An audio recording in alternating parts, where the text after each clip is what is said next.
Across Nigeria, Boko Haram has left a trail of death and destruction, all in the name of religion. But how can Islam, a peaceful faith, justify such brutality? This week, VOA released a series of reports we call Terror Unmasked, tracing Boko Haram's extremist origins and why clerics condemn their version of Islam as a sham.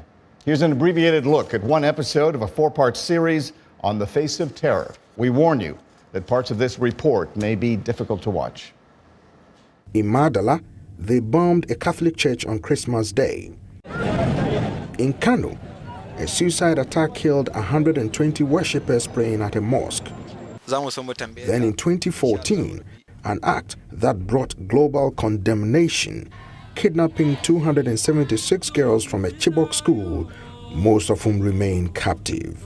Shekau, the group's leader, said the girls shouldn't have been in school. God instructed me to sell them.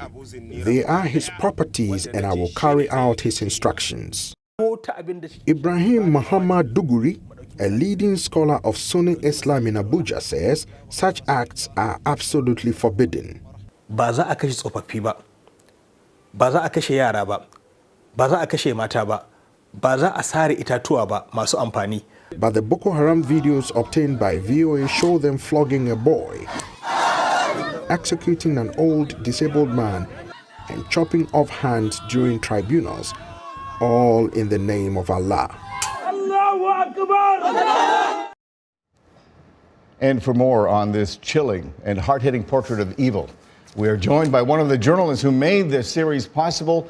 We welcome international broadcaster and managing editor of VOA's House of Service, our friend Ibrahim Ahmed. I thank you for joining us and congratulations on this series. It's something else to watch, actually, and you learn all sorts of things from it. So it's called Terror Unmasked. Tell me about this series. How did it come to pass? How did you get this thing developed? What has been a weapon for Boko Haram has been its ability to be a secretive organization. Nobody has seen the faces of Boko Haram. Nobody knows anything about the Boko Haram leadership or membership. This is the first time that you see something that exposes Boko Haram. You see them in their own kind of environment, doing what they have been doing to subjugate people. Doing what they don't want the rest of the world to know that they're doing, correct? Exactly. They shot these videos ostensibly for propaganda purposes, but when they shot videos that show their faces, it's not for public consumption. You got the uncut version. How did you get a hold of this video? Well, VOA received the videos, about 400-something videos, more than 18 hours of video from some sources. And then VOA set up a group that was able to determine that those videos came from a laptop that was captured by the military during a raid in one of the Boko Haram camps. But those videos didn't come directly from the military, it came from a source. So for those folks who can watch this on voanews.com, this would be the first time many people will be seeing some of this horrendous video. It will be the first time, even for Nigerians. For Nigerians especially.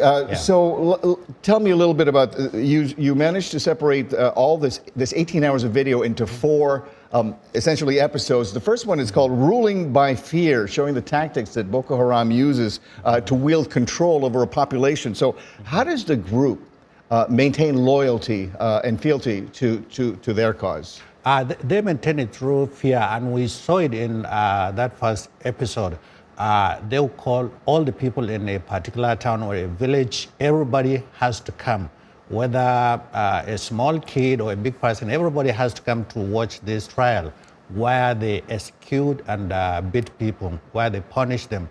And if they, so people are living in fear, right? People are living in absolute fear. So the other one I saw, The Anatomy of an Attack, was fascinating in that it shows what happened after a failed attack and how Boko Haram tried to sort of save that situation. Tell our viewers about that. Well, Anatomy of an Attack is the first time that we go behind the scene to see how Boko Haram planned their attacks and how they carry it out. But also we saw the frustration they get into when they were not able to succeed in one of their attacks. And when they're frustrated, they cause even more harm, don't they? Cause even more harm. They just kill people for nothing.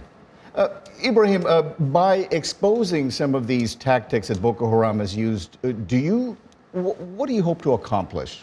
Well, this is to show the world why Boko Haram in 2014 was termed the deadliest terror organization ahead of groups like ISIS, Al-Qaeda, Al-Shabaab, and others.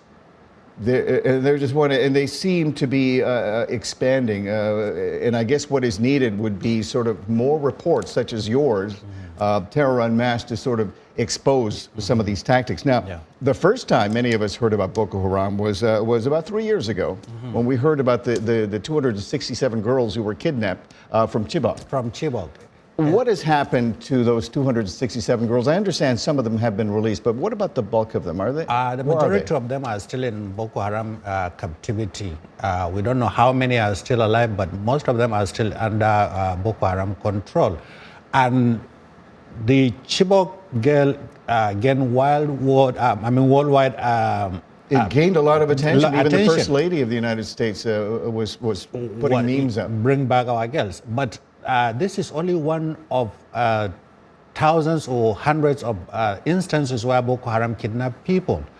There are thousands of people still under Boko Haram captivity. We just got a lot of publicity for these girls because it happens to hit us right in the heart. Yes. Why is it so difficult, though, to recover some of these girls and return them back to their families? Why is it so hard?